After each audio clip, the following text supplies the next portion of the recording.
देश भर की 3 लोकसभा और 7 विधानसभा सीटों पर उपचुनाव के नतीजे घोषित हो चुके हैं। उत्तर प्रदेश के आजमगढ़ रामपुर लोकसभा सीट पर बीजेपी ने जीत दर्ज की है। वहीं पंजाब की संगरूर लोकसभा सीट पर शिरोमणि अकाली दल अमृतसर ने बाजी मारी है। नतीजों की बात करें तो यूपी की आजमगढ़ लोकसभा सीट से बीजेपी के दिनेश लाल यादव उर्फ निरहुआ ने 8,679 वोटों से समाजवादी पार्टी के धर्मेंद्र यादव को मात दी। तो वहीं रामपुर लोकसभा सीट से बीजेपी के घनश्याम सिंह लोधी विजयी हुए। उन्होंने समाजवादी पार्टी के आसिम रजा को करीब 42 वोटों से हराया। वहीं पंजाब की संगरूर लोकसभा सीट पर शिरोमणि अकाली दल अमृतसर के सिमरनजीत सिंह मान ने जीत दर्ज की। यहां उन्होंने आम आदमी पार्टी के गुरमेल सिंह को करीब 6,000 वोटों से हराया। इसी तरह 7 विधानसभा सीटों पर हुए उपचुनाव के नतीजे मिले जुले रहे। त्रिपुरा के अगरतला से कांग्रेस उम्मीदवार सुदीप रॉय वर्मा, जुबराजनगर से बीजेपी के मलिन देवनाथ, सूरमा से बीजेपी के स्वप्न दास पॉल जीते हैं, जबकि टाउन बारदोवाली से मुख्यमंत्री मार्क साहा ने जीत दर्ज की। इसके साथ ही दिल्ली की राजेंद्र नगर विधानसभा सीट पर हुए उपचुनाव में आम आदमी पार्टी के दुर्गेश पाठक विजयी हुए। झारखंड के मंदार से कांग्रेस की शिल्पा नेहा तिर्की विजयी रही। तो वहीं आंध्र प्रदेश के आत्माकुरु से वाईएसआर कांग्रेस के उम्मीदवार एम विक्रम रेड्डी ने जीत दर्ज की। देश भर में जिन 2 लोकसभा सीटों पर हुए उपचुनाव की चर्चा रही वो रही आजम खान के गढ़ कही जाने वाली रामपुर की सीट और आजमगढ़, जहां पर बीजेपी ने विपक्षी उम्मीदवारों को मात दी।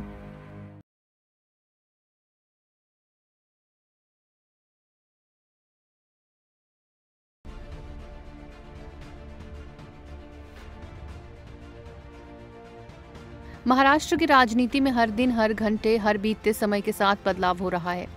उद्धव ठाकरे की कुर्सी के साथ साथ उनकी पार्टी शिवसेना की कमान भी उनके हाथों से जाती नजर आ रही है।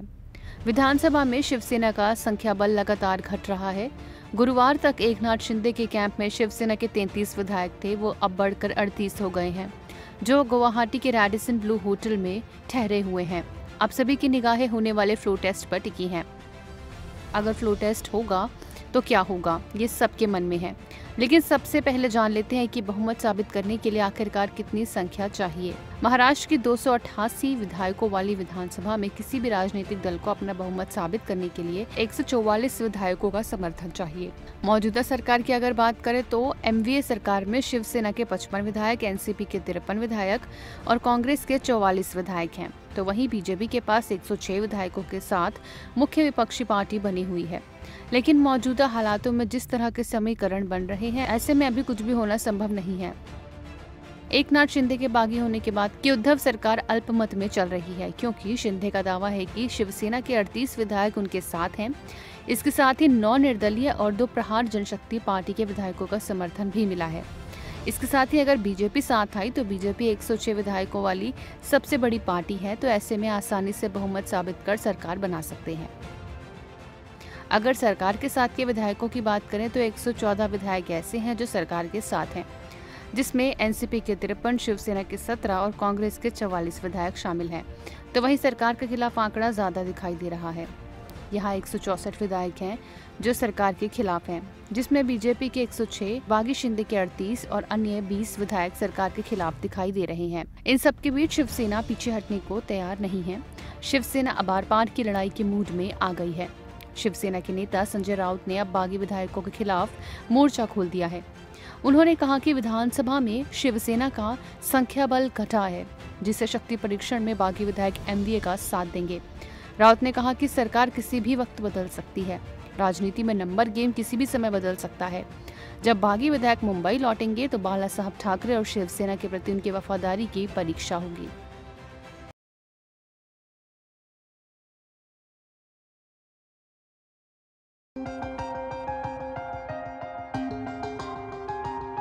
कोरोना वायरस का खतरा एक बार फिर बढ़ने लगा है। देश के कई राज्यों में कोरोना की डरावनी रफ्तार देखने को मिल रही है।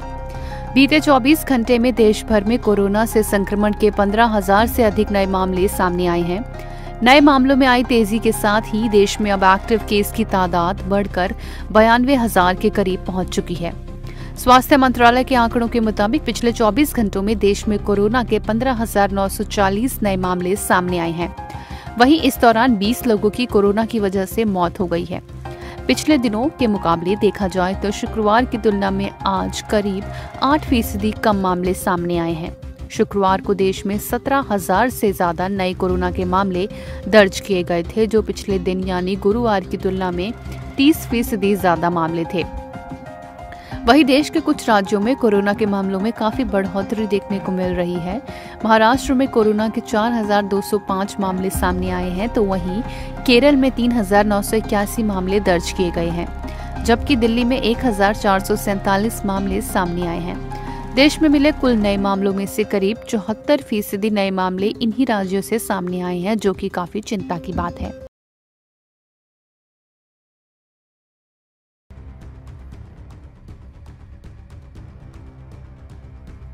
महाराष्ट्र में सियासी संकट बरकरार है। एकनाथ शिंदे के बागी तेवर की वजह से महाराष्ट्र की गठबंधन वाली सरकार पर संकट के बादल तो छाए ही हैं, साथ ही पार्टी टूटने की कगार पर भी है।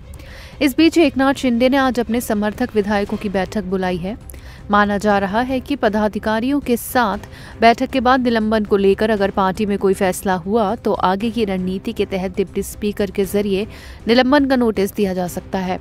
साथ ही 2/3 विधायकों के समर्थन के बाद अगला कदम क्या हो, उस पर भी चर्चा की जाएगी। आपको बता दें कि महाराष्ट्र में शिवसेना के बागियों की वजह से सियासी संकट काफी गहरा गया है।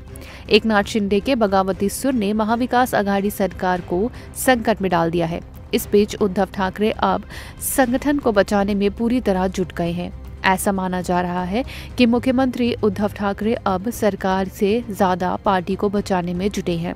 शिवसेना के बागी विधायकों के खिलाफ एक्शन की तैयारी की जा रही है। 16 बागी विधायकों के खिलाफ डिप्टी स्पीकर को शिकायत की गई है। शिवसेना ने 16 बागी विधायकों की सदस्यता को रद्द करने की मांग की है। आज 16 बागी विधायकों को नोटिस भेजा जा सकता है। वहीं बागियों से सोमवार तक जवाब मांगा जाएगा। 2/3 वाला फॉर्मूला कम करने के लिए बागियों के खिलाफ एक्शन लेने की बात कही जा रही है। 2/3 का आंकड़ा 37 है। अभी एकनाथ शिंदे के पास 38 विधायक हैं। ऐसे में पार्टी टूट सकती है, इसीलिए अब सदस्यता रद्द करवाने की कोशिश की जा रही है। दूसरी ओर महाराष्ट्र की सियासत में भूचाल के बीच आज भी बैठकों का दौर जारी है। मुंबई में शिवसेना ने राष्ट्रीय कार्यकारिणी की बैठक बुलाई है। इससे पहले महाराष्ट्र के मुख्यमंत्री उद्धव ठाकरे और एनसीपी के नेता शरद पवार के बीच शुक्रवार को बैठक हुई थी।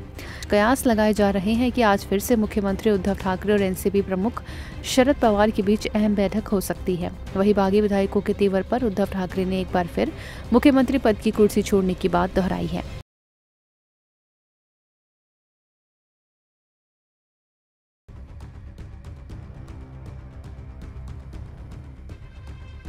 साल 2008 में मुंबई में हुए 26/11 हमले के मास्टरमाइंड साजिद मीर को पाकिस्तान में गिरफ्तार किया गया है। हैरानी की बात यह है कि पाकिस्तान खुद ये दावा करता रहा है कि साजिद मीर तो बहुत पहले ही मर चुका है। अमेरिका की FBI की मोस्ट वांटेड लिस्ट में शामिल आतंकी साजिद मीर पर आरोप है कि उसने मुंबई में हुए हमलों को अंजाम देने में अहम भूमिका निभाई थी। पाकिस्तान सरकार लगातार ये कहती रही थी कि साजिद मीर पाकिस्तान में है ही नहीं। एक रिपोर्ट के मुताबिक लश्कर-ए-तैयबा से जुड़े साजिद मीर को पाकिस्तान में 15 साल की सजा भी सुनाई गई है। यह फैसला पाकिस्तान की एक आतंकवाद निरोधी अदालत ने सुनाया है। पाकिस्तान साजिद मीर की गिरफ्तारी से दिखाना चाहता है कि वह आतंकवाद के खिलाफ काम कर रहा है। इस गिरफ्तारी को FATF की ग्रे सूची से बाहर निकलने की प्लानिंग कहा जा रहा है।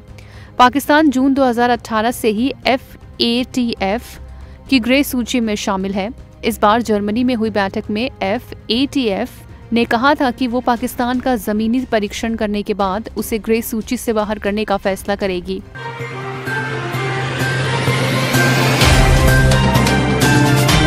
Subscribe now and press the bell icon. Never miss an update.